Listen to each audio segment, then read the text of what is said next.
bersama. Di dalamnya terkandung nilai-nilai kesetaraan, kejujuran, saling menghargai, dan percaya untuk maju bersama. Untuk itulah, kami hadir membawa nilai-nilai yang sama. Sinergikan 3 bank syariah besar dan bertransformasi menjadi bank syariah yang inovatif, modern, dan memiliki visi global. Bekerja sama dengan seluruh umat demi meraih berkah bagi seluruh alam semesta. Karena kami percaya, inilah nilai-nilai Indonesia demi memajukan ekonomi umat. Bank Syariah Indonesia.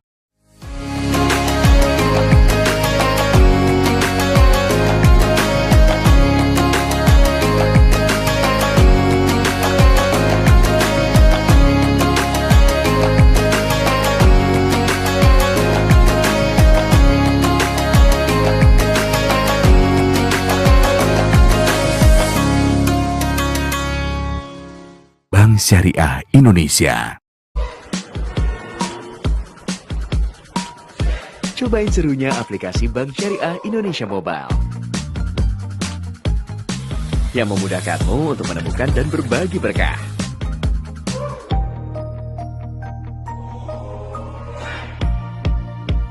Lebih mudah investasi emas,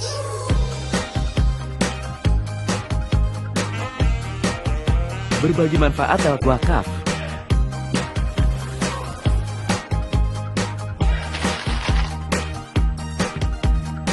cari lokasi masjid, bahkan lebih mudah buat eksis. Buka rekeningnya juga mudah, bisa di mana aja. Asik kan? Sambil hangout, sambil ngopi cantik, sambil ngapain aja, terserah, nggak pakai ribet. Bank Syariah Indonesia Mobile, sahabat yang menemanimu untuk hidup lebih mudah, lebih berkah.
Berdiri sejak 20 tahun lalu, beragam kebermanfaatan telah diberikan.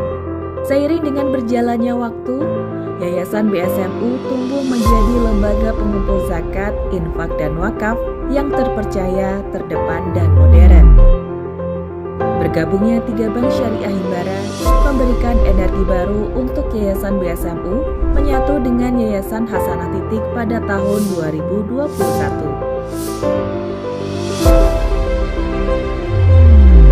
Dengan semangat transformasi tersebut, Yayasan BSMU kini bertransformasi menjadi BSI Maslahat.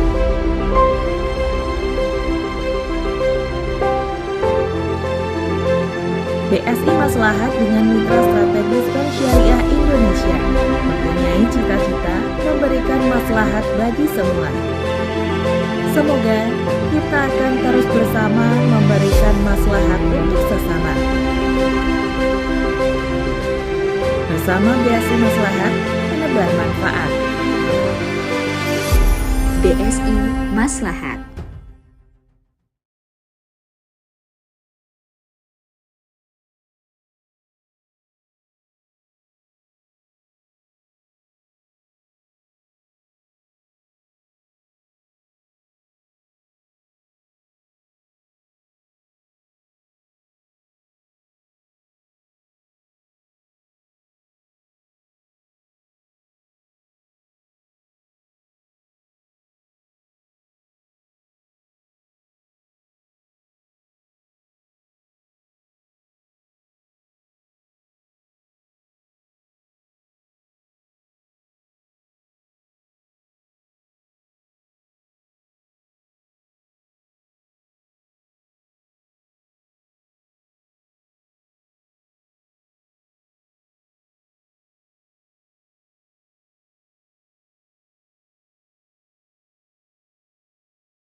فساد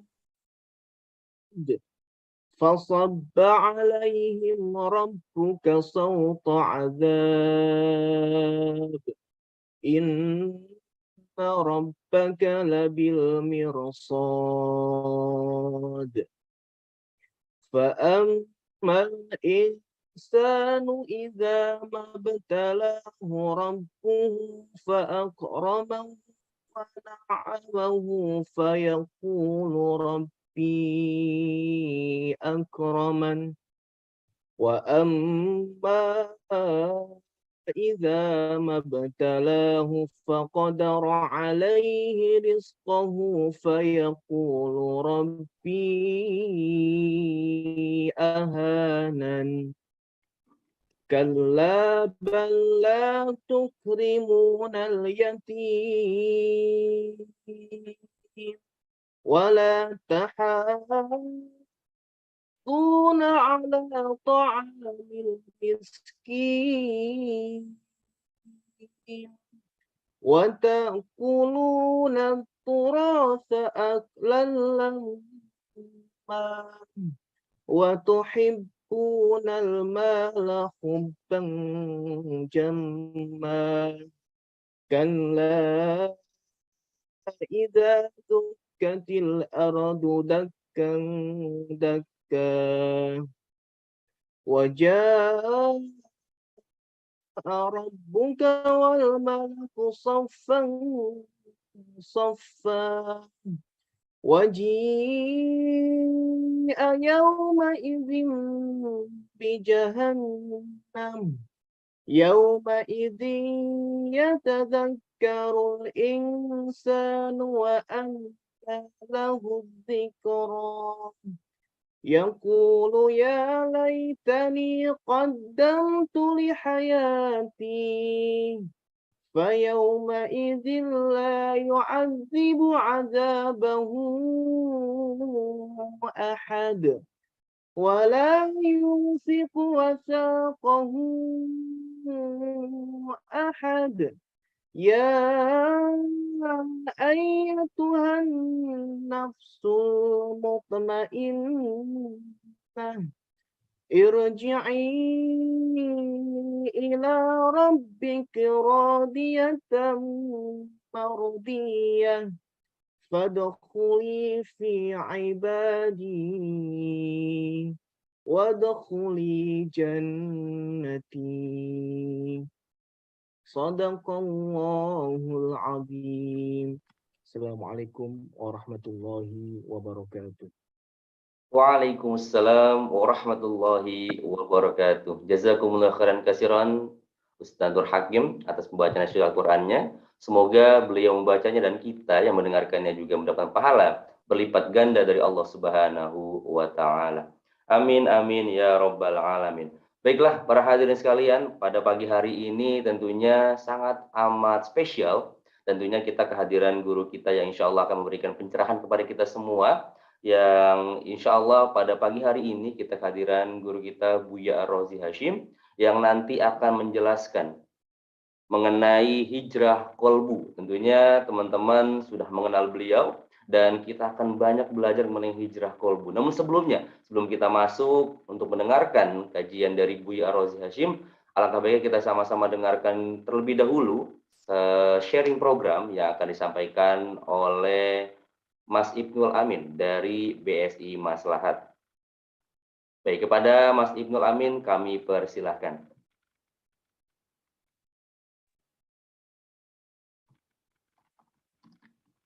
Baik, terima kasih banyak atas kesempatannya Mas Ahya.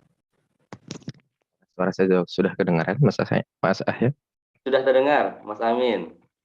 Mohon izin Buya untuk menampilkan update program Lasnas BSI Maslahat.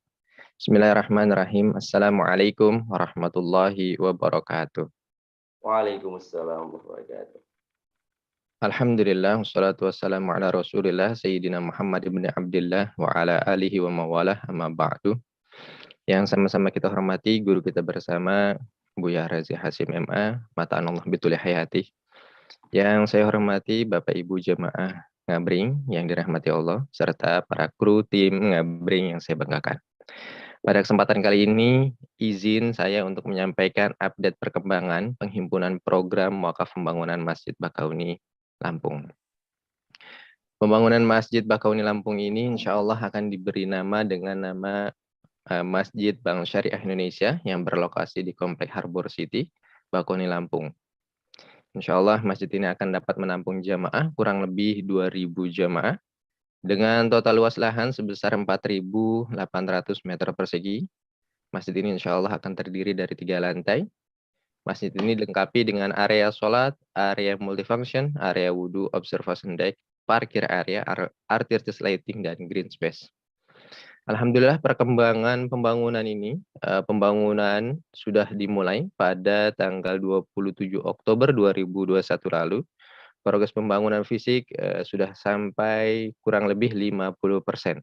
Sedangkan untuk penghimpunan dananya sampai saat ini, sampai dengan tanggal 7 Oktober 2022 berjumlah kurang lebih 10 miliar 880.601.710 rupiah atau sekitar 28% dari total dana yang ditargetkan. Kami ucapkan terima kasih banyak kepada Bapak Ibu yang telah berpartisipasi dalam wakaf pembangunan Masjid Bakauni Lampung ini. Jazakumullah khairan katsiran, jazakumullah ahsanal jaza kami ucapkan. Kami juga tidak bosan-bosannya untuk terus mengajak Bapak Ibu dalam kebaikan untuk terus dapat berpartisipasi dalam pembangunan Masjid Bakauni Lampung dengan cara scan QR berikut atau dapat transfer ke nomor rekening Bank Syariah Indonesia di nomor rekening 7085008603 atas nama Wakaf Masjid YBSMU. Semoga apa yang Bapak Ibu donasikan untuk pembangunan masjid ini akan mendapatkan pahala yang terus mengalir hingga yaumil akhir. Amin, amin, ya rabbal alamin. Cukup sekian dari kami, kurang lebihnya mohon maaf. Wabillahi taufiq wal hidayah. Wassalamualaikum warahmatullahi wabarakatuh. Terima kasih. Waalaikumsalam warahmatullahi taala wabarakatuh. Terima kasih banyak Mas Amin dari BSI Maslahat, tentunya sharing-sharing dari program BSI Maslahat ini sangat bermanfaat untuk kita, dan tentunya bagi teman-teman yang ingin join untuk bisa mendapatkan pahala jariah untuk bisa membangun masjid di Bakauni Lampung. Oke, baiklah, selanjutnya marilah sama-sama kita dengarkan. Tentunya ini adalah kajian yang insya Allah akan disampaikan mengenai hijrah kolbu dari Buya Ar-Razi Hashim, dan sebelumnya saya akan coba sapa beliau terlebih dahulu. Assalamualaikum Buya.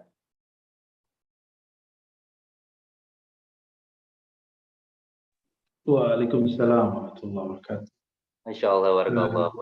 Bagaimana kabarnya Buya? Khair, baik, alhamdulillah. Selamat bersua, Masya Allah. Semoga Allah berikan kesehatan selalu, Allah berikan kekuatan selalu dalam dakwah. Amin, amin, ya Rabbal alamin. Baik Buya, ini pembahasan yang cukup menarik mengenai hijrah kolbu. Tentunya teman-teman semua di sini, jamaah semuanya ingin mendengarkan bagaimana sih kita bisa menghijrahkan kolbu kita untuk tetap istiqomah di jalan Allah Subhanahu wa Ta'ala. Mungkin langsung saja saya persilahkan kepada Buya untuk bisa menyampaikan nasihat-nasihatnya kepada kita semua. Falyatafadhal masykurah. Baik, Assalamualaikum warahmatullahi wabarakatuh. Waalaikumsalam warahmatullahi wabarakatuh. Alhamdulillah rabbil alamin. Alhamdulillahilladzi qallaba al-quluba wa sarrafa kama syaa wa kaifa syaa. Asyhadu an la ilaha illallah wa asyhadu anna Muhammadan abduhu wa rasuluhu. Allahumma shalli wa sallim ala nabiyyina Muhammad wa ala alihi wa ashabihi wa li baitihi wa dzurriyyatihi ajma'in. Baik, Ustaz Ahya Hashim, Ustaz Abdul Amin, Ustaz Nur Hakim, dan teman-teman semua. Insya Allah kita akan mencoba membahas tentang kolbu, hijrah kolbu. Tapi sebelumnya mari kita membaca terlebih dahulu untuk membuka hati kita semua. Surat yang kita baca untuk membuka sholat. Surah Al-Fatihah. A'udzubillahi minasyaitonir rajim. Bismillahirrahmanirrahim. Ya Husain, shiratal mustaqim. Shiratal ladzina an'amta 'alaihim ghairil maghdubi 'alaihim. Amin. Ya, berbicara kolbu, teman-teman, kata kolbu muncul di dalam Al-Quran itu ratusan ya. Kolb kata qalb sendiri itu sudah banyak ya. Kata qulub lebih kurang ada 100-an lebih. Dan itu melewati semua angka daripada angka-angka yang pernah kita temui dari kata sholat. Sholat cuma 50 sekian. Zakat, aqim shalah wa atuz zakat, penggandengan ini hanya kita temukan sekitar 26 atau 28 ya. Dulu Syekh Yusuf Al-Qaradawi yang baru meninggal nulis kitab Fiqhuz Zakat dan beliau mengatakan ada sekitar 26. Lalu kalau kita lihat umroh misalnya, umroh cuma 2 kali dengan perbedaan ibarat. Apa artinya ini semua? Amalan-amalan tadi jika tidak dilakukan dengan qalbu, maka dia akan menjadi sia-sia. Dan kata qulub, plural dari kata qalbu, muncul dalam Al-Quran sekitar 104 kali. Bayangkan 104 kali. Dan itu kebanyakan berbicara sindiran dan teguran terhadap orang-orang yang berhati, hatinya bermasalah. Oleh karena itu, saya akan coba coret-coret di sini ya, insya Allah. Baik Bu ya. Qalbu, disebut qalbu, kata Imam Abul Qasim Al-Kushairi, ini biasanya materi kita dulu di di MRBJ, ya. Qalbu, seperti ini lafaz Arabnya ya. Qalbu. Bahasa Arab qalbu itu ternyata artinya sesuatu yang berubah. Ternyata emang salah satu karakter qalbu kita, dia selalu berubah. Nah, perubahan ini ada perubahan yang buruk, ada yang baik. Nah, oleh karena itu, baginda Nabi Muhammad SAW selalu berdoa, ya muqallibal qulub, wahai yang membolak-balik hati. Siapa yang bolak-balik hati? Allah. Allah itu menyebut dirinya muqallibul qulub. Qallibul qulub, itulah sebutan dari Nabi. Muqallib. Wahai yang membolak-balik hati. Qulub ini plural dari kata qalbu ya. Sabbit qalbi ala dinika wa ta'ati. Tetapkan hatiku dalam kebaikan. Itu intinya ya. Isi doanya tadi sebenarnya semuanya kebaikan. Lalu kita coba memetakan di Quran itu istilah qalbu ini ada beberapa. Kita lihat ya. Ternyata di dalam Al-Quran ada qalbu mukmin.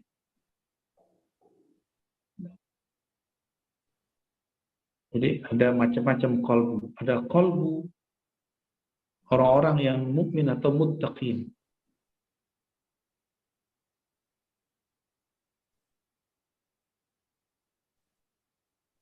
Inilah yang disebutkan dari awal surah Al-Baqarah sampai ayat ke-5 ya. Nah, apa penciriannya? Penciriannya di qalbu mereka tidak ada syak ya. Mereka tidak ada syak. Syak itu penyakit qalbu, yaitu ragu. Ya. Itulah sebutan terhadap Alkitab. Dzalikal kitabu la raiba fihi. Karena tidak ada syak dalam hatinya terhadap Al-Quran, maka mereka dengan penuh percaya diri dan penuh ketenangan jiwa dapat menjadikan Al-Quran sebagai panduan langsung. Nah, ini indikatornya kalau tidak ada syak. Lalu baru indikator berikutnya. Jadi yang pertama dulu, qalbunya dulu, baru percaya kepada yang gaib, baru kemudian sholat, baru zakat. Ya. Nah, berarti lebih dominan ini urusan qalbu. Ya. Dan yang kedua itu qalbu orang-orang kafir, kafirin. Ini qalbu yang mati. Ya. Ini ayat 6-nya, ya innal ladzina kafaru sawa'un 'alaihim. Orang kafir itu sama saja. Engkau tegur, tidak tegur, engkau berikan faedah, tidak berikan faedah, ingatkan, tidak berubah. Ini orang-orang yang kafir. Ya. Sawa'un 'alaihim. Kenapa? Khatamallahu 'ala qulubihim. Nah, itu penciriannya ada khatam. Kolbunya telah Allah kunci. Khatam ini belum tentu indikator baik, ya. Jadi buruk. Ini dia. Ya, Allah khatam kolbunya, Allah kunci kolbunya. Ya.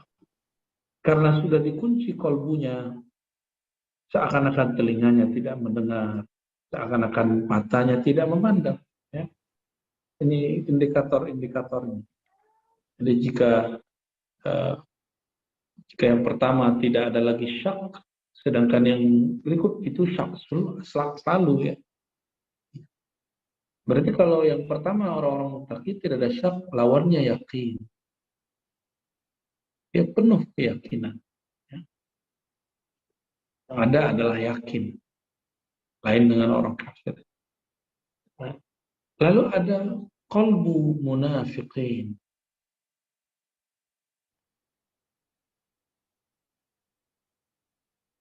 Qalbu orang-orang yang munafik. Inilah yang paling panjang dibicarakan di dalam surah Al-Baqarah. Mulai dari ayat 8 ya, sampai ayat 20 ya. Coba aja lihat tuh ya. Ayat 19 ke 20-nya. Allah berbicara banyak tentang qalbu munafik. Yang disebut di dalam qalbunya fi qulubihim maradun. Marad, ada penyakit. Ada penyakit. Teman-teman, insya Allah qalbu kita yang ikut kajian pada pagi ini itu tidak ada yang ini insya Allah tidak ada. Insya Allah ya, ini sudah nggak ada karena kita sudah ikut ngaji. Namun kita paling-paling terkena di sini munafiqin. Kenapa saya menyebut munafiqin? Setiap orang-orang yang suci kita temui di masa-masa dahulu seperti Abu Bakar, Hamzalah, sahabat-sahabat yang ada, itu semua mereka menuduh dirinya munafik. Imam Bukhari dalam Sahih Bukhari menyebutkan kalam dari Imam Al-Hasan Al-Basri, murid Sayyidina Ali, ada kalimat man amina minan nifaq fahuwa munafik. Siapa yang merasa aman dari kemunafikan, fahuwa munafik.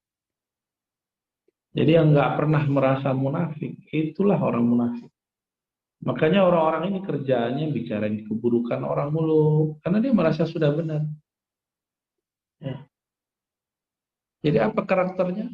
Suka mengelabui orang, dikira Allah tidur. Ya, merasa sok suci, ini karakternya. Nah, tapi merasa diri munafik lalu menyadari kekotoran diri dengan munafik itu sendiri berlain. Maka munafik itu ada dua, ya, nifak bahasa Arabnya. Orang munafik, ya, kemunafikan.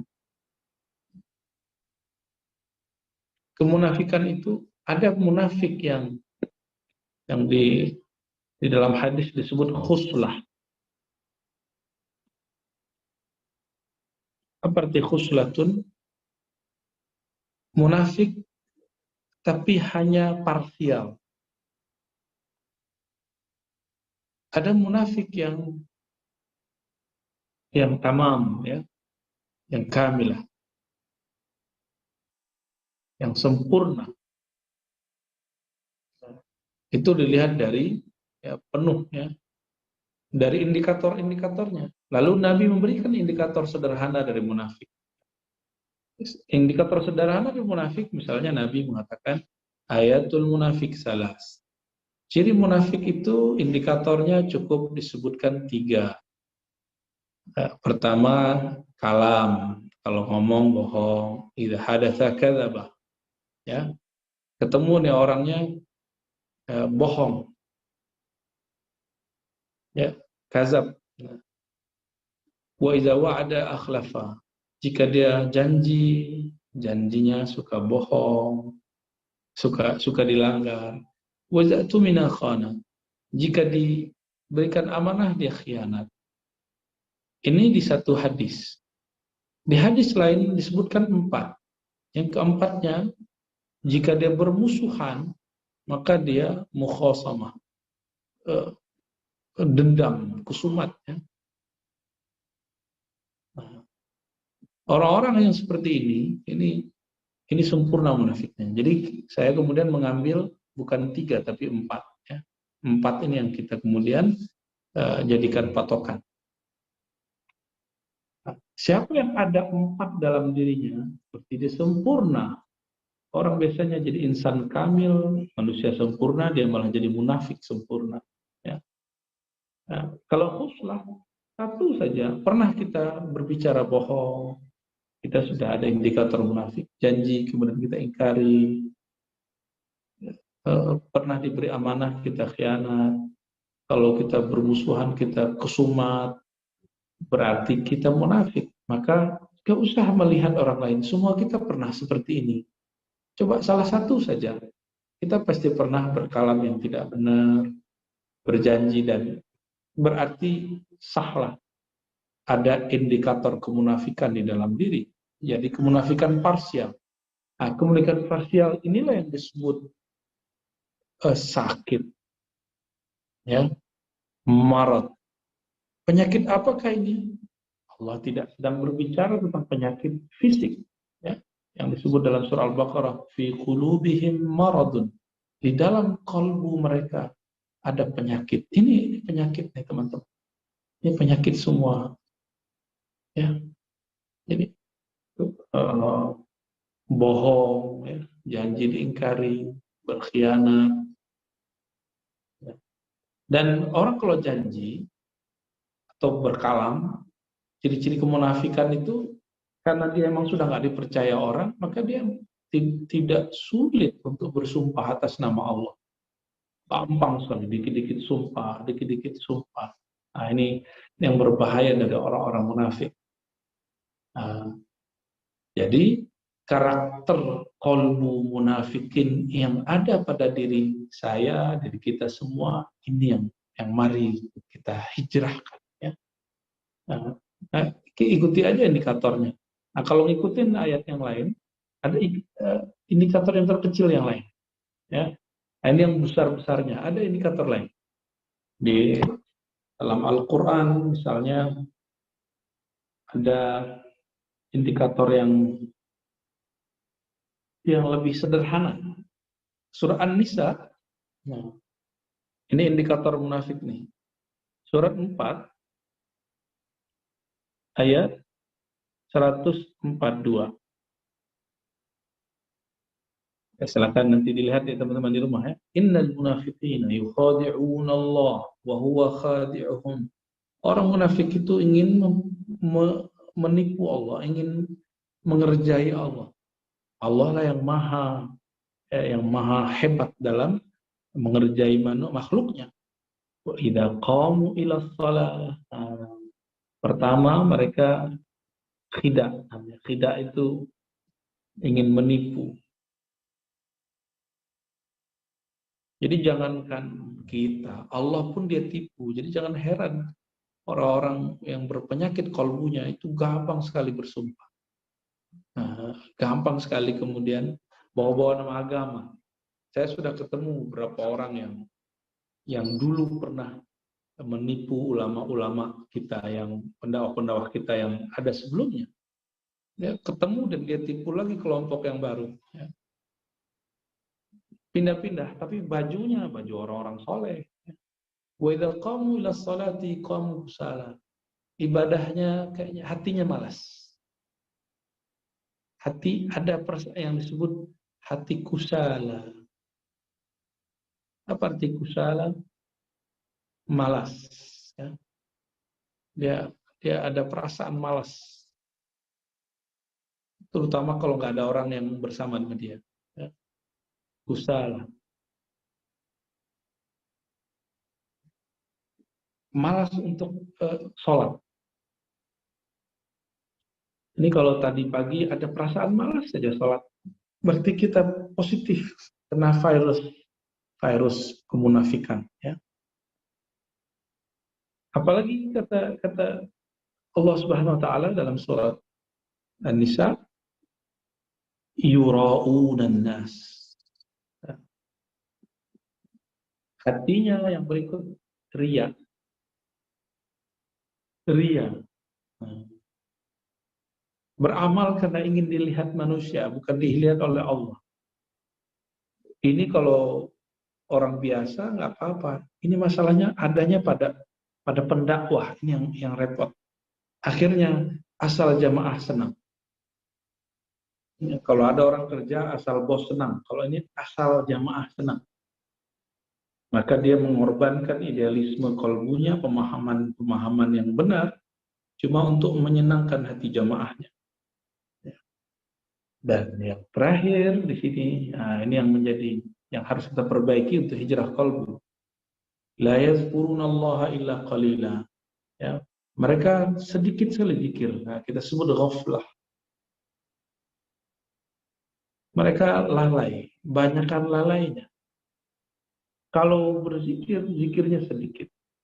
Maka teman-teman, ini yang khidah, ini karakter munafik yang sempurna.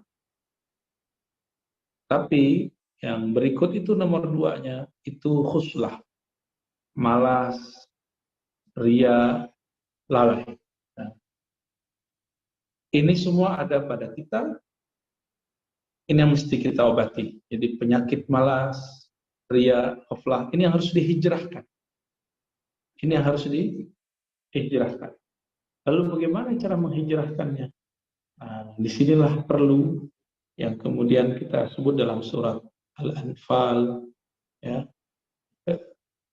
menggetarkan kolbu dengan nama Allah. Jadi untuk merontokkan, anggaplah ini kolbu. Di sini ada titik-titik hitamnya. Ya. Ada titik-titik hitamnya.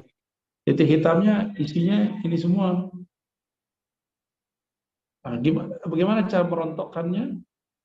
Yang pertama, ya, hijrah qalbu yang pertama adalah mesti taubat. Jadi hijrahnya qalbu adalah taubat, bukan ganti baju, ganti pakaian. Itu next setelah itu. Taubat, istighfar, tentunya satu paket. Man taba kaman la dzanbalah. Orang yang taubat seakan-akan tidak ada lagi dosa di dalam qalbunya, harus dibersihkan. Gak cukup dibersihkan. Setelah dibersihkan, maka yang kedua dalam surah Al-Anfal itu ada ungkapan idza dzukirallah wajilat qulubuhum. Ya. Saya menyebutnya dengan istilah menggetarkan qalbu. Dengan cara apa? Dengan zikrullah. Karena ciri-ciri orang-orang munafik itu dia jarang berzikir, justru banyak lalainya. Ternyata inilah yang paling inti. Jika zikirnya dibanyakkan, zikirnya dikuatkan, zikir kolbu, bukan zikir lisan, teman-teman. Karena penyakitnya sekarang di kolbu. Itu bisa merontokkan yang di atasnya. Dalam hadis ada khairul dzikri ma khafi, sebaik-baik zikir yang tersembunyi. Kenapa? Karena yang tersembunyi itulah yang Allah lihat. Dan yang ketiga, yang paling penting lagi teman-teman. Jika ingin hijrah qalbu, mesti mempunyai komunitas atau jamaah atau guru atau kawan yang membimbing. Maka kita sebut dalam bahasa Arabnya bi'ah. Lingkungan. Lingkungannya harus ada. Lingkungan di sini berarti dia punya guru, punya kawan, yang semuanya mendorong untuk 1 dan 2 tadi, taubat dan zikrullah. Ya. Maka dalam tradisi ahli-ahli rohani ada yang disebut murabbi, mursyid, syekh, ya, guru, ada ikhwan, ada akhi, ya, ada ikhwan sadiq, ikhwan yang benar-benar. Nah, inilah sahabat kita yang sebenar-benar sahabat yang mengajak kepada kebeningan qalbu itu. Saya sudah banyak, mohon maaf, mengamati gerakan-gerakan hijrah. Kebanyakan gerakan hijrahnya baru pada tataran manhaj, konsep berpikir, atau malbas, pakaian. Belum pada bab kolbu itu sendiri. Kolbunya sendiri belum dia tobatkan, ya, belum dia zikirkan. Sehingga sampai kapanpun nanti karakter-karakter yang ada di kolbunya itu akan berubah. Jadi jika ada orang hijrah, ini misalnya nih, mohon maaf, ada orang temperamen hijrah,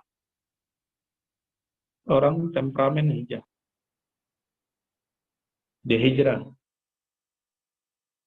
tapi baru hijrah performance. Tadi nggak berjilbab, sekarang berjilbab. Tadi nggak jenggotan, sekarang jenggotan. Nah, temperamennya nggak hilang. Maka cuma ganti baju, berkopiah, ya. Tapi masya Allah mulutnya, ya, itu kasarnya bukan main. Berarti dia belum hijrah kalbunya, baru hijrah secara fisik. Baru hijrah cuma ganti songkok, ya. Cuma ganti performan. Tadi nggak ada jenggot, sekarang ada jenggotnya. Tadi nggak pakai baju koko, sekarang baju koko, ya. Tadi nggak pernah bilang subhanallah, masya Allah akhi, tabarakallah akhi, ya. Itu baru hijrah performan, ya. Gaya-gayaan namanya. Dan hijrah yang dimaksud Nabi bukan hijrah itu. Hijrah yang maksud Nabi adalah hijrah qalbiyah. Inilah yang dulu pernah dikatakan oleh Sayyidina Ibrahim. Apa kata Sayyidina Ibrahim? Ini sesungguhnya aku muhajirun, hijrah ila Rabbi, hijrah kepada Rabbku. Allah kan tidak bertempat, Allah tidak memerlukan tempat. Terus hijrah apa ini? Hijrah qalbu, kepada yang menggerakkan, yang mengubah-ubah karakter qalbu. Nah, barangkali itu yang dapat saya hantarkan, teman-teman. Semoga ini bisa menjadi panduan sederhana untuk hijrah qalbiyah kita. Amin. Ya Rabbal Alamin. Baik, Masya Allah, tabarakallah, jazakumullah khairan kasiran, Buya. Tentunya kita pada pagi hari ini seperti tersirami kalbu kita ya dengan apa ilmu-ilmu yang Buya sampaikan, terutama tentang step by step mengenai hijrah kalbu seperti apa. Tentunya dengan taubat tadi, tentunya dengan zikrullah, dan tentunya dengan lingkungan ataupun support system yang mendukung ya. Baiklah Buya, kita akan coba buka sesi tanya jawab. Tentunya di sini banyak para jamaah yang ingin bertanya nih tentang keresahan-keresahan hati ya, berbicara tentang kolbu ini. Namun saya ingin bertanya terlebih dahulu Buya. Ini berkaitan dengan hati nih. Biasanya nih, kenapa ya Buya? Hati ini selalu suka dihantui dengan bisikan-bisikan seperti kita mendapatkan bisikan, memikirkan kejahatan orang lain. Padahal udah dilawan Buya dengan zikir gitu. Astagfirullah, astagfirullah. Nah, apakah hati yang bersih itu terbebas dari bisikan-bisikan, Buya? Kalau iya, gimana cara membersihkannya, Buya? Terima kasih, Buya. Ya, bisikan itu berasal dari syaitan. Syaitan itu ada kayak semacam nama dan marga-marganya. Syaitan yang bertugas untuk membisikkan itu syaitan yang kita sudah sering baca namanya di surat terakhir yang kita baca. Qul a'udzu binnas malikin nas ilahin nas min syarril waswasil khannas. Itu khannas. Jadi nama syaitan yang suka memberi waswas itu namanya syaitan khannas. Syaitan inilah yang bertugas membisikkan yang negatif ke dalam kalbu. Jadi kalau kita mendapatkan bisikan-bisikan negatif, bukan istighfar, tapi bacanya a'udzubillah. A'udzubillahi minasyaitonir rajim. Kalau perlu disebut A'udzubillahi minasyaiton al-khannas, ya. Ya. Aku berlindung kepada Allah daripada syaitan yang bernama khannas. Ya, kalau saya biasanya tambahin A'udzubillahi minasyaitonir rajim biismihi khannas. Ya Allah, aku berlindung kepada Engkau dari bisikan-bisikan syaitan khannas. Itu kalau syaitan disebut namanya, dia kabur langsung. Dia takut juga dia. Loh kok ngerti nama saya? Ya, barangkali. Baik, Masya Allah, tabarakallah, jazakumullah khairan kasiran. Baik Bu ya, ini kita langsung masuk, coba kita lihat tanya jawab, kita coba pilih yang terbaik untuk bisa dijawab. Ini ada pertanyaan dari anonimus nih, Masya Allah. Bagaimana cara mengatasi serangan panik ataupun cemas akibat suatu hal tertentu sehingga menyebabkan kolbu sempit sekali gitu ya. Bu ya, padahal kita tahu Allah yang telah menggariskan untuk kita, kemudian mohon izin minta doa atau amalan tertentu untuk bisa mengatasi serangan panik nih. Pertanyaan yang kedua, apakah boleh kita mengamalkan zikir Asmaul Husna di setiap titik latifah tanpa ijazah ataupun bimbingan dari seorang guru? Iya, bagaimana cara menghadapi serangan kepanikan? Shock. Serangan kepanikan itu terjadi apabila di kolbu tidak ada tabungan-tabungan nama Allah. Sama seperti teman-teman ini, kalau lagi ada masalah, dompetnya kosong, ya. Tabungannya di BSI lagi nggak ada, gitu. Itu pasti panik, gitu. Urusan dunia berbenturan dengan kita panik karena kita nggak punya pegangan, nggak punya simpanan, kita nggak punya. Sama, jika berkaitan dengan takdir, jalan hidup, orang akan panik jika di kolbunya tidak ada tabungan-tabungan nama Allah. Inilah yang disebut dalam surat An-Nisa tadi, wala yazkurunallaha illa qalila. Mereka tidak ingat Allah kecuali hanya sedikit saja. Orang-orang munafik inilah yang akan shock. Maka teman-teman wajib belajar kepada ahli zikir kolbu. Tidak semua ustadz ahli zikir. Ustadz itu kebanyakan ahli dakwah. Maka coba cari guru-guru ahli zikir yang bisa mengajarkan zikir kolbu di sekitar kita. Nanti dia akan menghantarkan, mengajarkan bagaimana caranya zikir kolbu. Nah, zikir kolbu inilah yang bisa satu-satunya jalan untuk menghilangkan shock, ya, kita kaget, kita panik. Ini sejauh yang saya alami. Dan saya mulai belajar zikir kolbu itu, mungkin teman-teman nggak sulit membayangkan, di umur 9-10 tahun saya sudah sering dengerin orang belajar zikir kolbu, dan umur 11 saya sudah langsung mempraktekkan. Umur 13, Masya Allah sudah menemukan pola-pola untuk menenangkan hati. Makanya mohon maaf, saya jarang nulis catatan kalau di sekolah. Ya. Lebih senang nyimpan di kolbu. Jadi catatan notes-nya ada di kolbu. Lebih senang mendengar. Tapi beberapa guru kita dulu marah. Malah yang shock gurunya. Muridnya nggak nulis catatan. Jadi belajar zikir yang ada di dalam kolbu, ini akan mengurangi shock. Bahkan dapat menyembuhkan. Insya Allah. Dan yang kedua, di dalam diri kita ini ada ranah-ranah yang halus, disebut latifah. Ini sebaiknya mengikuti saran dari guru-guru, ya, karena ini sudah masuk ke zikir rohani. Saya tidak menyarankan teman-teman mengamalkan satu zikir rohani tanpa bimbingan guru. Khawatir nanti jadi halu. Ya, wallahu a'lam bishawab. Masya Allah, tabarakallah. Semoga bisa menjawab ya. Baiklah, selanjutnya Bu ya, ini pertanyaan tadi berbicara tentang metode-metode ya. Mau tanya, metode untuk taubat hati itu seperti apa Bu ya? Seperti yang disampaikan. Taubat hakiki dimulai daripada ma'rifatut taubah. Mengenal dulu apa hakikat taubat. Bahwa taubat itu bukan menjadi orang suci. Taubat itu adalah menyesali apa yang kita lakukan dan mengakuinya di hadapan Allah, lalu berniat tidak mengulangi.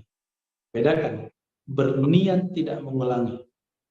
Bagaimana nanti kalau besok terjadi lagi? Yang penting tentu tidak niat. Kalau terjadi lagi, taubat lagi. Sehingga sah disebut tawabin, orang-orang yang berulang-ulang tobat. Karena Allah juga menyebut dirinya tawwab, yang maha menerima tobat hambanya berkali-kali. Ya. Oh nanti saja sudah tua. Itu tidak benar, itu was-was iblis, was-was syaitan khannas yang mengajak kita untuk mengundur-undur tobat. Siapa yang tahu nyawanya hari ini masih ada? Siapa yang tahu bahwa dia masih panjang umurnya? Kan tidak ada yang tahu. Karena tidak ada yang tahu, maka sesegera mungkin mesti bertaubat. Sesegera mungkin mesti istighfar taubat kepada Allah. Semoga umur kita dipanjangkan dalam taat dan amal-amal yang baik. Wallahu a'lam bishawab. Baik, Masya Allah, Barakallah. Semoga bisa terjawab. Baiklah, ini banyak sekali pertanyaan-pertanyaan tentunya akan nantinya saya akan filter dan dijawab. Kita berlanjut ke pertanyaan yang ketiga, yaitu dari Ibu Siti Zubaidah. Assalamualaikum Buya. Buya pernah mengatakan waktu duduk berzikir kita akan merasa ataupun tubuh kita merasa panas walaupun ada kipas ataupun AC gitu. Masih juga berpeluh, itu boleh dijelaskan nggak Buya kenapa dan ada apa dengan kita duduk berzikir? Ya, nah, dicatat sendiri ya, di dalam diri kita ini ada unsur-unsur yang sifatnya biologis atau materi. Dan ajaib sekali. Jadi tubuh ini ternyata di dalamnya ada molekul-molekul yang tidak hanya bersumber dari bumi, tapi dari luar bumi. Itu silakan belajar kimia, belajar ilmu-ilmu alam, dan tubuh kita canggih sekali. Allah betul-betul menciptakan tubuh ini fi ahsani taqwim. Sangat-sangat canggih.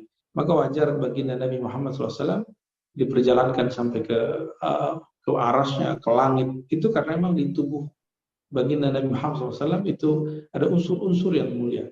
Unsur-unsur inilah yang mirip dengan film Avatar itu. Konsep ini bukan diambil dari Avatar, tapi Avatar itu sebenarnya terinspirasi dari kajian-kajian yang sudah ada dalam kitab-kitabnya. Baik kitab-kitab filsafat, kitab-kitab akidah, kitab-kitab kerohanian, kitab-kitab fisika, sama aja. Dulu filsafat itu identik dengan ilmu-ilmu fisika. Tapi aneh hari ini beberapa kawan kita dia belajar fisika lalu mengharapkan filsafat, loh dia mengharapkan yang dipelajari. Ya. Di dalam tubuhnya ada anasir hararah, panas yang bersumber dari api. Makanya teman-teman itu kalau marah, emosi, tiba-tiba badan itu panas, benar ya? Atau lagi cemas, betul. Lagi cemas, lagi khawatir. Dan atau lagi jatuh cinta, itu deg-degan gitu ya. Tapi ada saat-saat tertentu kita malah merasa kedinginan. Nah, padahal tidak ada kulkas dalam tubuh ini, kok bisa tubuh ini dingin? Ya? Nah, berarti di situ ada unsur namanya unsur air. Ya. Ada juga unsur yang ketiga. Kita ini kayaknya malas gerak, ini unsur tanah, diem aja bawaannya. Kalau nggak digerakin nggak gerak. Ya. Tapi ingat, semua yang ada itu tumbuh di tanah. Jadi kalau nggak ada tanah ini nggak ada yang tumbuh. Makanya di dalam tubuh kita itu bulu-bulu itu tumbuh, daging-daging sel itu tumbuh. Kalau nggak ada tanah dia nggak akan tumbuh. Kalau nggak ada air tadi nggak tumbuh, nggak ada kehangatan tadi juga nggak tumbuh. Dan yang paling penting yang keempat adalah ada unsur udara. Nah, hanya ada orang zikir melayang-layang, ada yang melayangnya halu, ada yang melayang beneran.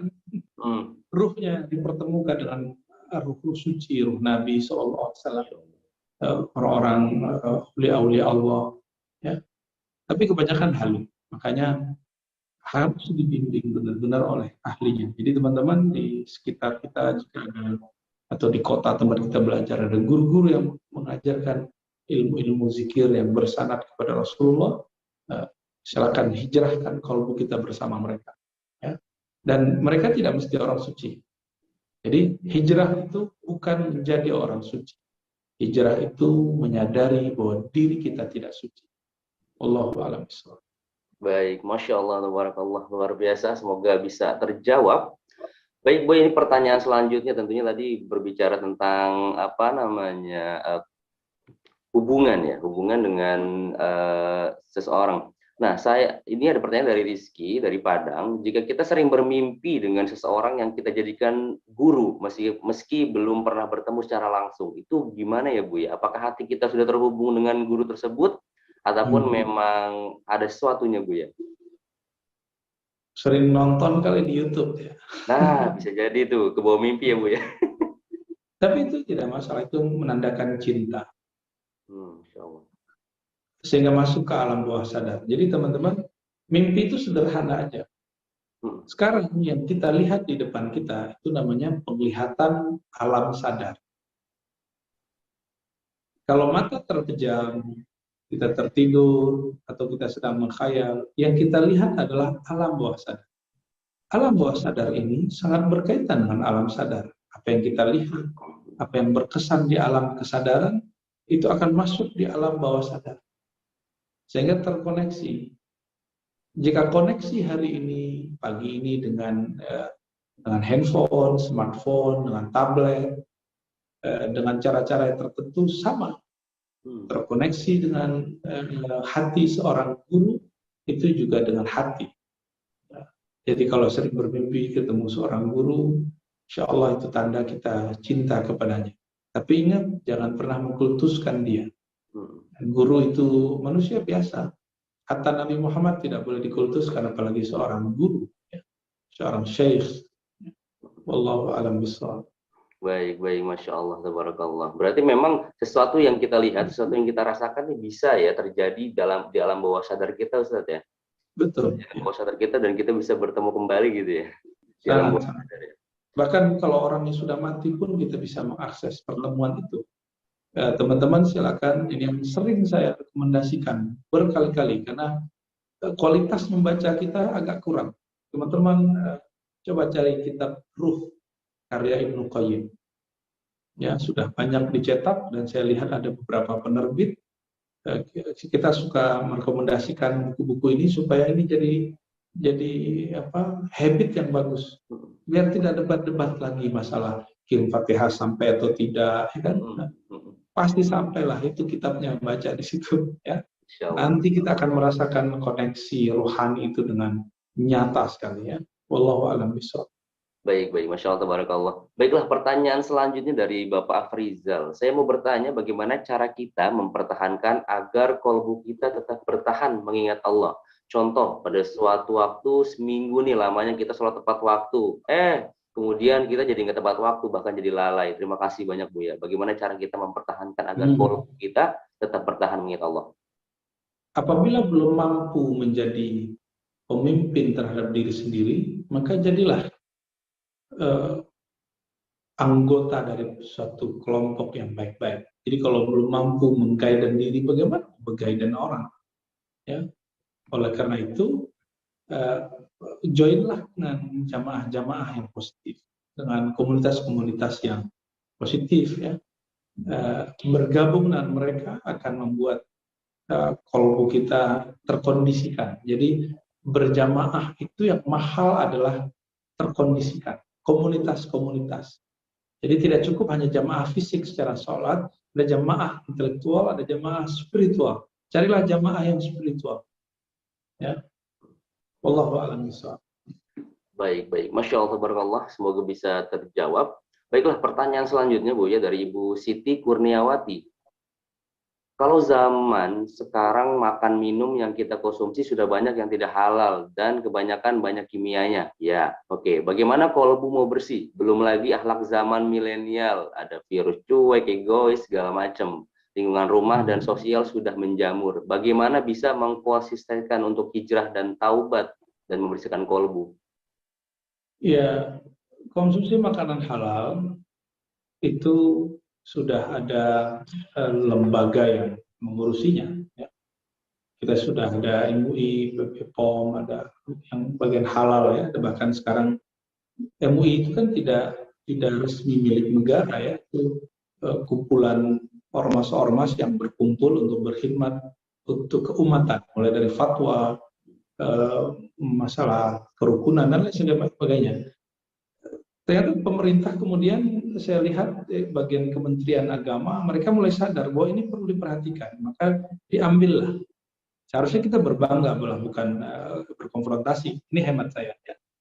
Nah, berarti negara kita sudah concern yang sangat tinggi untuk masalah halal ya. Saya tidak berbicara tentang kecenderungan partai politik apa, tapi lebih kepada policy-nya, kebijakannya. Dalam masalah halal ini sudah sangat positif. Termasuk negara-negara yang awal-awal concern dalam bab halal. Ya. Jadi negara Indonesia boleh saya sebut negara surga makanan halal.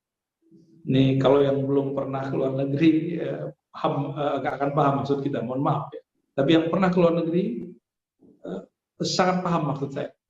Bahwa di luar negeri hatta tetangga kita ada satu negara kecil yang maju itu agak sulit untuk makanan halal itu, kita harus hati-hati. Apalagi ke Eropa. Agak sulit. Jadi kalau kita keluar rumah ada pecel, ada soto, nggak perlu pakai stempel halal, karena sudah majemuk bahwa itu dibuat oleh orang-orang yang insya Allah kita trust agamanya dan caranya. Jadi nggak usah khawatir ya. Teman saya baru pulang dari Eropa terus nanya, ini nggak ada cap halalnya, dan makan aja ya. Karena di Indonesia kita sudah majemuk rata-rata, kecuali ada wilayah-wilayah tertentu yang menurut saya merah ya. Nah, itu kita harus hati-hati.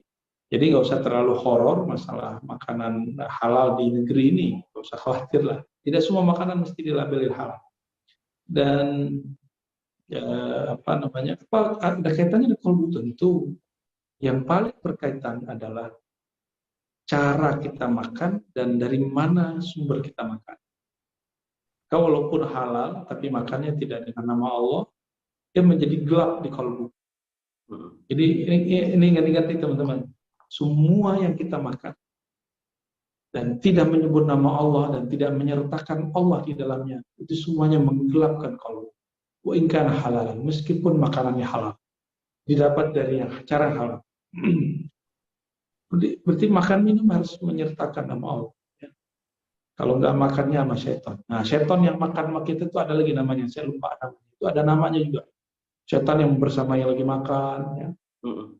Ada yang bersamai lagi, mohon maaf, hubungan suami istri.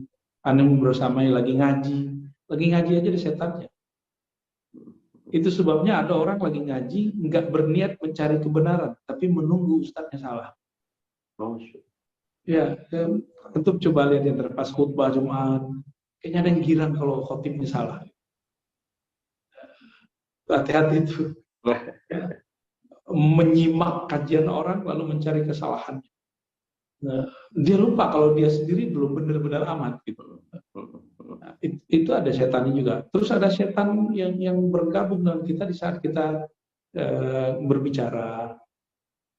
Di situ dia akan macam-macam lah, membuat kita sombong dengan berbicara dan lain sebagainya. Jadi setiap makanan yang masuk tanpa menyebut namanya ini akan menjadi pintu-pintu syaitan. Ya. Barangkali itu, wallahu a'lam. Baik. Memang sangat keterkaitan banget ya antara makanan dengan kolbu kita yang tentunya ada dalam tubuh kita ya, Buya ya. Baiklah, insya Allah. Dan tentunya kita kayaknya menarik banget kalau kita nanti bahas tentang setan ya, Buya ya, di pertemuan selanjutnya ya. Karena saya baru tahu ya tentang tadi ya, tentang setan ternyata mengganggu di saat-saat yang ternyata kita lagi makan ataupun sedang berhubungan ataupun segala macam, bahkan dalam ibadah gitu juga mengganggu gitu. Baiklah, luar biasa. Baiklah, ini pertanyaan selanjutnya Bu ya dari Firmadona. Tentunya ini kami rasakan juga kali ya pertanyaan ini. Dalam beribadah terutama dalam sholat sering kita nih pikirannya kemana-mana. Apakah ada kolbu yang bermasalah di sini Bu? Iya, kita selama ini baru latihan fisik sholat. Belum pernah latihan kolbu dalam sholat.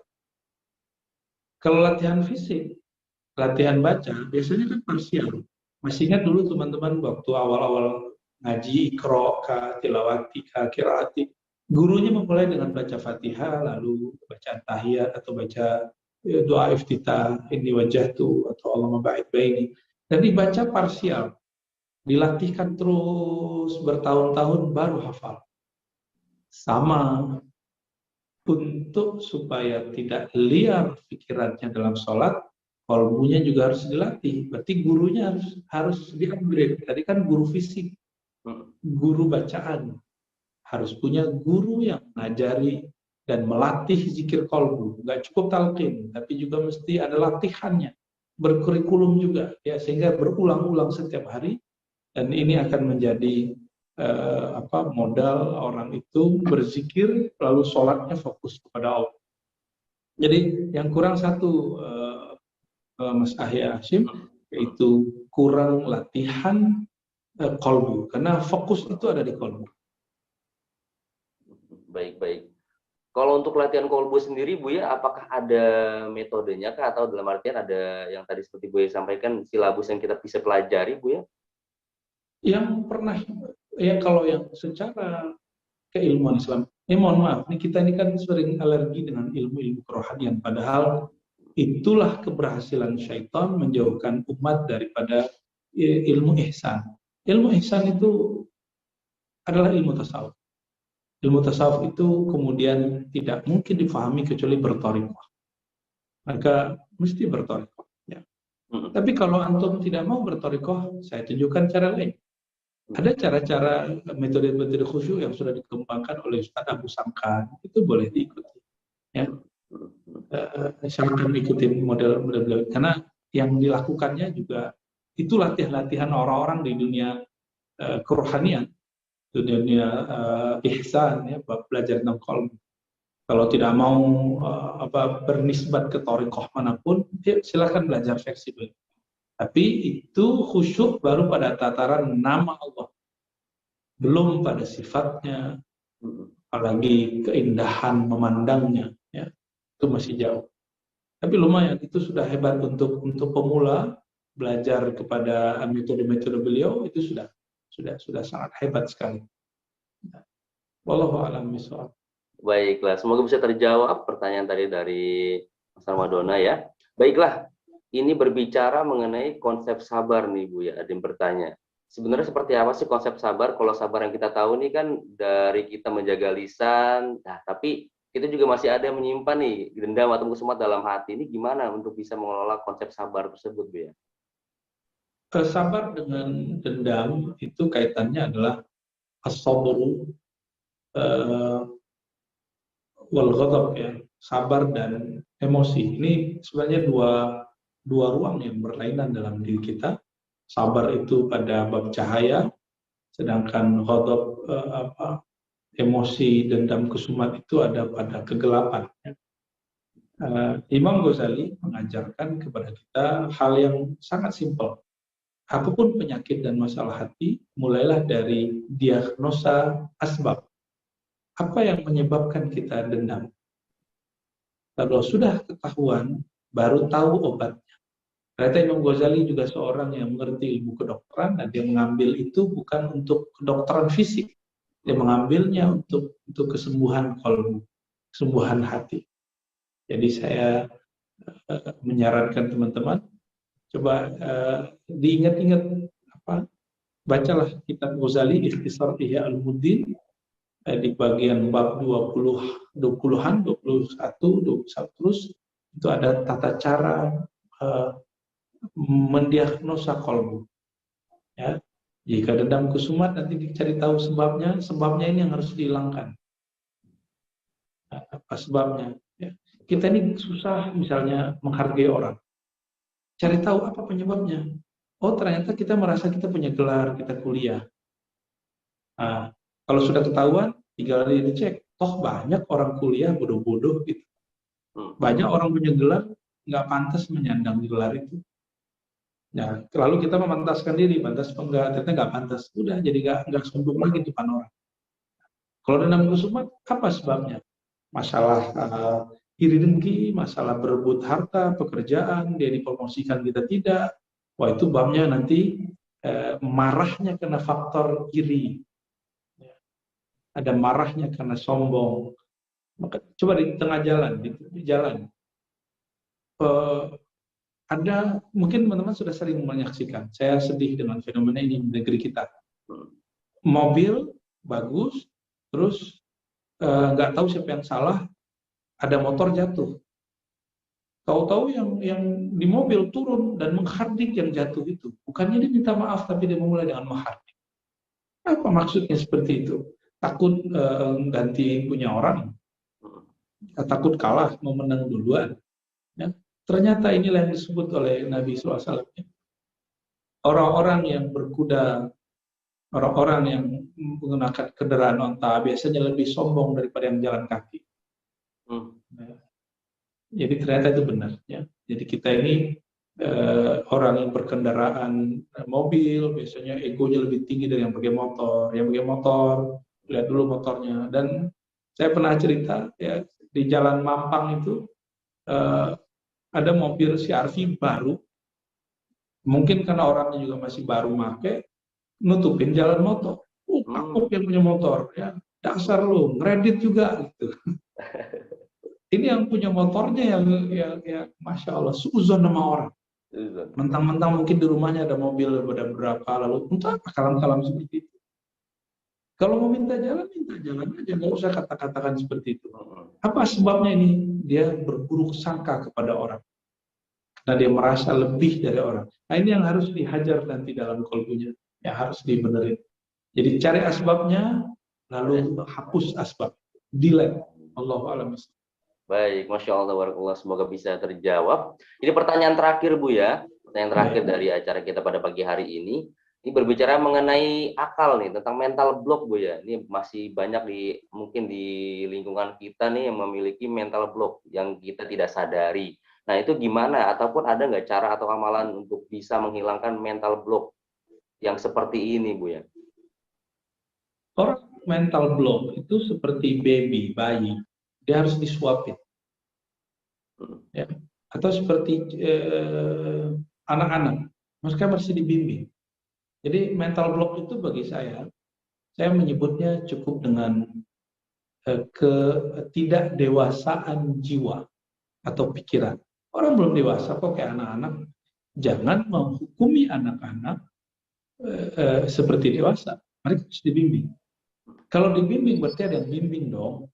Di dunia kerja ada mentor, ada supervisor gitu ya. Kenapa dalam dunia kerohanian, kedewasaan jiwa kita nggak punya mursyid, murabbi, syekh? Jadi jalan satu-satunya hidupkan kembali sunnah ini. Sunnah berguru, tidak hanya guru intelektual, tapi juga guru spiritual. Guru spiritual ini nanti yang akan membuka blok yang ada di kolbu, di pikiran, di mental kita. Mental block itu baru sedikit, Mas. Yang paling gawat itu blok yang ada di kolbu. Dan itu hanya bisa dibuka dengan talqin, taubat, dan segala macam. Psikolog aja nggak akan bisa membuka ini, karena bukan wilayahnya.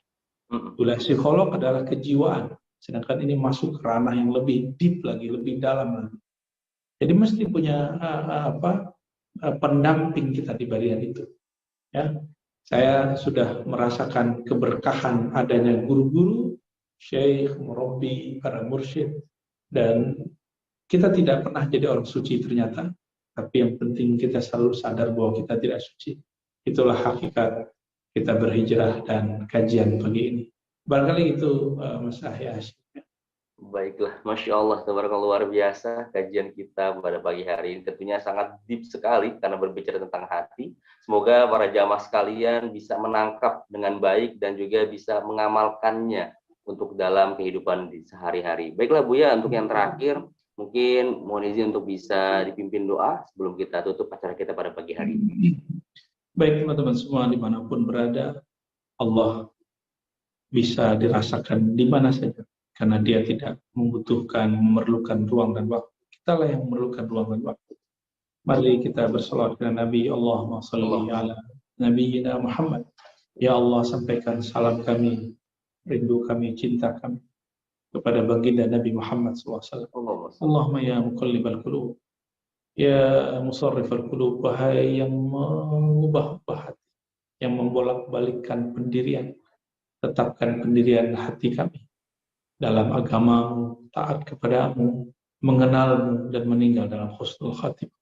Allahumma ya Allah, ya Nur, nawwir qulubana binuri ma'rifati. Ya Allah, hati kami gelap karena maksiat, gelap karena kejahilan. Maka dengan cahayamu ya Allah, dengan nurmu ya Allah, terangi kalbu kami sehingga habislah kegelapan dari kejahilan, kegelapan daripada maksiat. Allahumma ya Allah, kami sadar kami tidak suci. Engkaulah yang maha suci. Ya Qudus, ya Salam. Engkaulah yang maha terbebas dari semua keburukan dan ketidaksempurnaan. Kami sadar kami tidak sempurna, tapi kami selalu berharap kepada Engkau dan bergantung kepada Engkau ya Allah, yang maha suci dan maha sempurna. Rabbana atina fid dunya hasanah wa fil akhirati hasanah wa qina adzabannar. Wassallallahu ala nabiyina Muhammad walhamdulillahi alamin. Demikian dari saya. Assalamualaikum warahmatullahi wabarakatuh. Waalaikumsalam warahmatullahi taala wabarakatuh. Jazakumullah khairan katsiran kepada guru kita bersama, Buya Ar-Razi Hashim. Semoga Allah berikan kesehatan kepada beliau tentunya untuk terus bisa bersemangat berdakwah di bumi Indonesia ini. Amin amin ya robbal alamin. Baiklah para hadirin sekalian, semoga kita bisa bertemu kembali nanti di ngabri selanjutnya bersama Buya Ar-Razi Hashim tentunya. Dan marilah sama-sama kita tutup acara kita pada pagi hari ini dengan membaca Alhamdulillahirabbil alamin. Kami ucapkan terima kasih banyak kepada Bank Syariah Indonesia dan juga BSI Maslahat yang tentunya sudah memberikan ruang untuk kita belajar pada pagi hari ini. Tentunya kita doakan juga kepada BSI dan juga BSI Maslahat untuk selalu bersemangat dan diberikan keberkahan dalam setiap pekerjaan dan juga kegiatannya. Amin amin ya robbal alamin. Terima kasih banyak untuk semuanya para hadirin sekalian. Sampai jumpa lagi di ngabring selanjutnya, di ngabring yang nantinya akan diselenggarakan oleh BSI dan juga BSI Maslahat. Terima kasih banyak dan mohon maaf atas segala kekurangan. Billahi taufiq wal hidayah. Wassalamualaikum warahmatullahi wabarakatuh. Waalaikumsalam warahmatullahi wabarakatuh. Terima.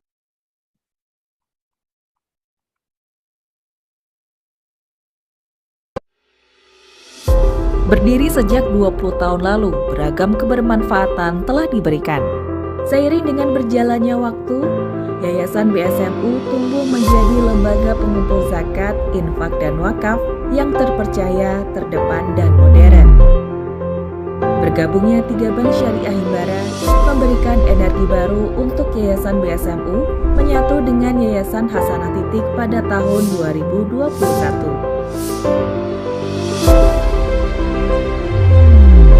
Dengan semangat transformasi tersebut, Yayasan BSMU kini bertransformasi menjadi BSI Maslahat.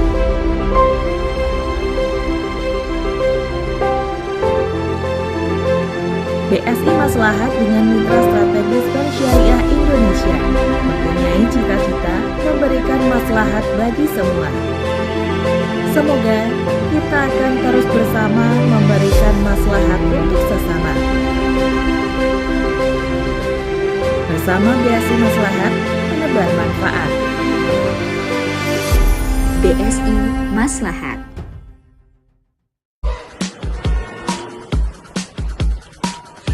Cobain serunya aplikasi Bank Syariah Indonesia Mobile yang memudahkanmu untuk menemukan dan berbagi berkah.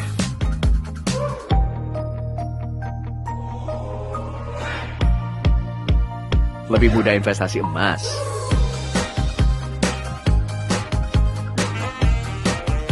berbagi manfaat lewat wakaf,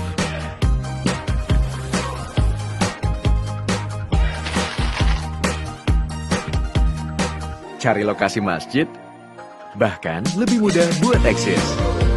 Buka rekeningnya juga mudah, bisa di mana aja. Asik kan? Sambil hangout, sambil ngopi cantik, sambil ngapain aja, terserah, nggak pakai ribet. Bank Syariah Indonesia Mobile, sahabat yang menemanimu untuk hidup lebih mudah, lebih berkah. Demikian berita hari ini, sampai jumpa dan bersiaplah akan hujan. Tapi jangan takut karena ini Hujan Rezeki BSI Mobile. Ada rezeki sepeda Brompton, rezeki Honda PCX, rezeki Vespa, dan rezeki utama Suzuki Jimny. serta ratusan rezeki lainnya. Tingkatkan terus transaksi di BSI Mobile dan kumpulkan poin sebanyak-banyaknya untuk menangkan miliaran hadiah. Bank Syariah Indonesia.